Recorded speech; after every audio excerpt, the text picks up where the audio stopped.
Welcome to K-Catalog.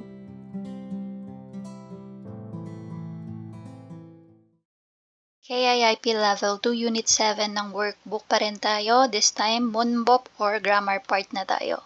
So, grammar review. Level 2, Unit 7, isa sa mga grammar na na-discuss natin is yung verb plus ulleo, real leo grammar. So, again, dongsa or verb plus ulleo or real leo. Okay? So, again, kapag may batchim or nag-end sa final consonant, you add ulleo. Kapag walang batchim or nag-end sa vowel, you add real leo. Ano ulit yung gamit ng grammar na to? When you're asking the opinion of the other person. Okay? So, you're asking if okay lang ba yung action na yon para dun sa kausap mo. So, sabi dito, complete yung table. Again, gibbon yung basic form. Tapos yung dito sa second and fourth column, yung application ng grammar, ulleo, real leo. So, mokta, ilkta, chatta, lahat sila may final consonant or batchim. So, 1 or 2 na lang ulit, no? Para mabilis. So, mokta, mogulleo, ilkta, ilgulleo, chatta, 찾을래요? Next, 사다, 마시다, 청소하다. So, itong mga to, walang batchim. Nag-end sila sa vowel. So, real leo yung dadagdag natin. 사다, 살래요. 마시다, 마실래요. 청소하다, 청소할래요. Yan. Tapos, yung ating mga irregular verb. 듣다. So, 듣다, magiging si digat batchim, papalitan natin ng real. Magiging 들. And dahil pinalitan natin siya into real, consider natin to as batchim. So, we have to add 을래요. 들을래요. Again, yung grammar na to, laging patanong lang, no? Yan. Tapos, 만들다, another irregular verb. Drop natin yung da, mandel. Dito naman, originally, real na yung kanyang batchim. Hindi natin siya pinalitan. Kapag originally real batchim siya, you just have to add leo. So, yung mandel da, magiging mandel. Tapos, leo lang. Leo.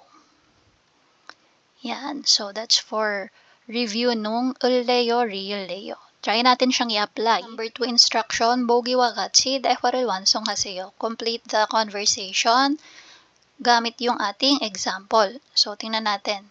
Sabi ni Ga, 점심 같이 먹을래요? Sagot ni Na, 네, 좋아요. So, ano yung ginamit na verb? 먹다.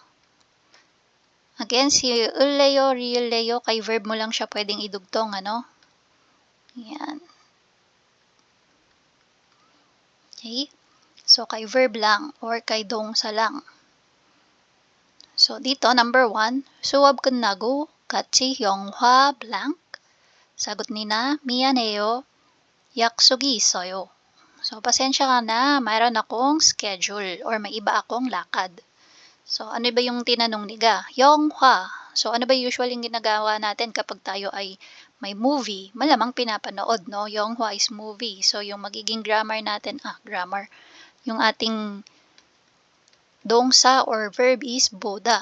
So, magiging 볼래요. Number 2, 후wen 씨의 집들이 선물 사러 백화점에 같이 blank. Sagot ni Na, 백화점보다 가까운 마트로 가요. Sabi niya, kaysa sa department store, so 백화점 is department store, kaysa sa department store, sa malapit na mart tayo magpunta. So, dahil ang sagot is about pagpunta, malamang ang tinatanong dito is yung pagpunta din. So, gada naman yung verb natin this time. So, gada magiging galleyo. Yan, sabi niya, para sa pagbili daw nung gift sa housewarming party ni Huwen, gusto mo ba na punta tayo sa department store? Or okay bang punta tayo sa department store? Yan. Tapos sagot ni Na, kaysa sa department store, sa malapit na mart tayo magpunta. Number 3, mo blank. Sagot ni Na, 저는 시원한 커피 주세요. So, 시원한, pag sinabi mong 시원한, fresh or refreshing. So, malamang iced coffee yung hinihingi niya. Yan. So, dahil humihingi siya ng fresh coffee or iced coffee, malamang tinatanong siya kung ano ang gusto niyang inumin. Kasi di ba coffee iniinom? Okay, so mashida naman yung verb natin this time. So, yung mashida magiging 마실래요. 마실래요. Yan. Yusin ko nga.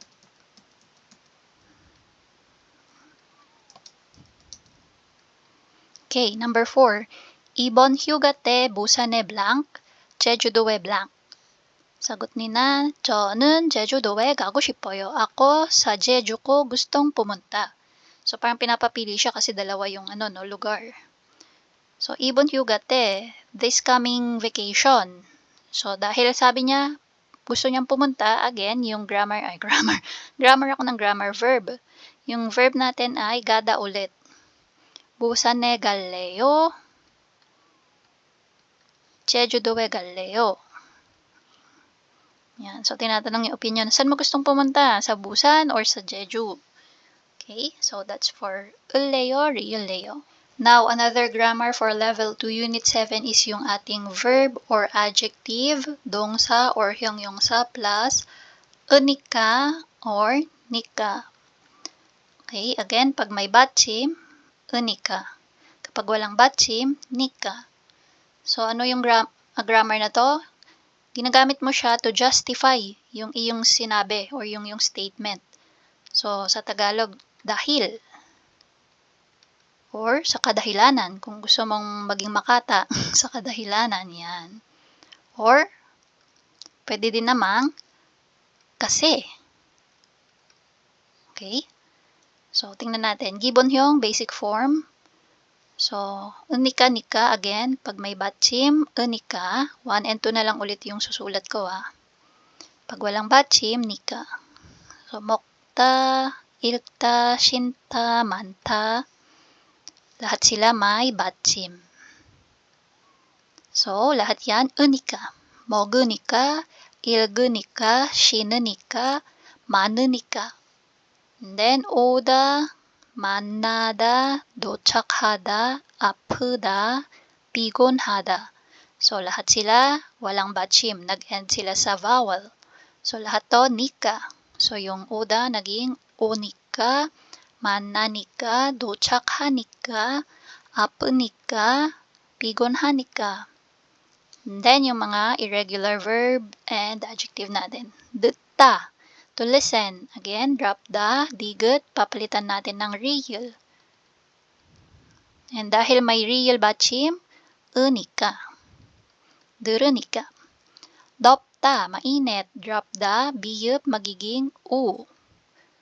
So, magiging do-u. At dahil wala siyang 받침, nag-end siya sa u vowel, nika. Do-u, nika. 만들다, drop the. So, dito, different case naman to. Kung dun sa 을래요, 리을래요, siya, as is na nandun yung real, dito, madadrop yung real. Okay, mawawala po siya. So, case-to-case basis po yung pagdating sa mga irregular verb. Depende sa kung ano yung grammar na i-add mo. So, yung 만들다 magiging 만드니까. So, dahil nawala yung real, vowel yung natira. Dahil nag-end siya sa vowel, nika lang yung dinagdag natin. So, another example ng verb na nag-end sa real, originally real 받침, 팔다, to sell. Okay, so drop yung da, tapos yung real, madadrop ulit, magiging panika. Yan. So, try nating apply si 으니까, nika grammar. Instruction, 관계 있는 것을 연결하고 문장을 완성하세요. Complete daw natin yung sentence after nating i-connect yung mga phrases dito. So, 이번 주는 바쁘다. So, this week, busy. Saan siya kinonect? 다음 주에 만나요. Let's meet next week. So, dahil daw, again, yung 으니까, nika, no? Dahil, or kasi, or sa kadahilanan. Again, you're trying to justify kung bakit mo sinabi na daum ju mannayo. Kung bakit mo sinabing next week na lang magkita. So, ano yung justification mo? Kasi busy ng linggong ito. Okay? So, ibon ju는 bapu. So, dito, ibon ju는 bapunika. So, dito niya dinagdag yung grammar na unika-nika. Yan. So, bapunika. Tapos, idudugtong lang natin si daum jue mannayo para maging isang statement siya. Daum jue mannayo. Ayan. So, try natin yung number 2. Pero hindi ko na isusulat yung buong statement. Kumbaga, color code na lang ulit. Dun sa, application na lang ng grammar ko, isusulat yung word. So, nuni, waso, giri, mikropta. So, dahil nag-snow, madulas yung kalsada. So, saan siya pwedeng i-connect? Unjon 조심하세요. Okay, dahil madulas yung kalsada, kailangan mag-ingat na mag-drive. Okay, 조심하세요. Safe. Tapos, unjon, drive. Drive safely. Mag-ingat sa pagdadrive. Nuni, waso, giri. Tapos, yung mikropta, ito ay adjective. So, again, si unika-nika, both kay verb or adjective mo siya pwedeng i-add. Yan. So, mikro, yung biyop bachim, magiging u. Tapos, nika, mikro, nika. And then, dugtong mo na si unjon 조심하세요. Yan. Next, number 3. 날씨가 많이 덥다. Mainit daw ang panahon.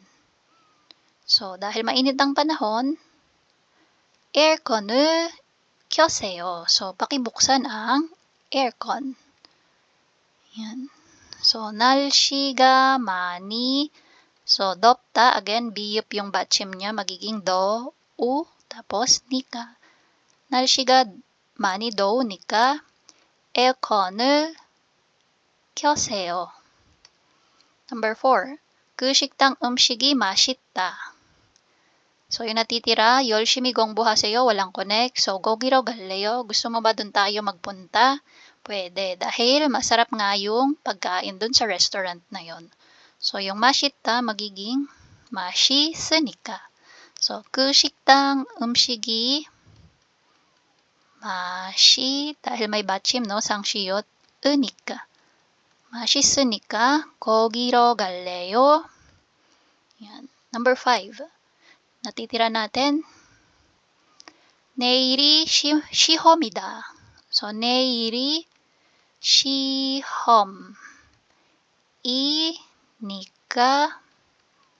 열심히 공부하세요. Okay, dahil exam bukas, mag-aral kang mabuti. So, that's for unika-nika grammar. And that's it. If you find this video helpful, please hit the like, share, and subscribe button. So I still hope to see you in the upcoming videos, and again, thanks for watching.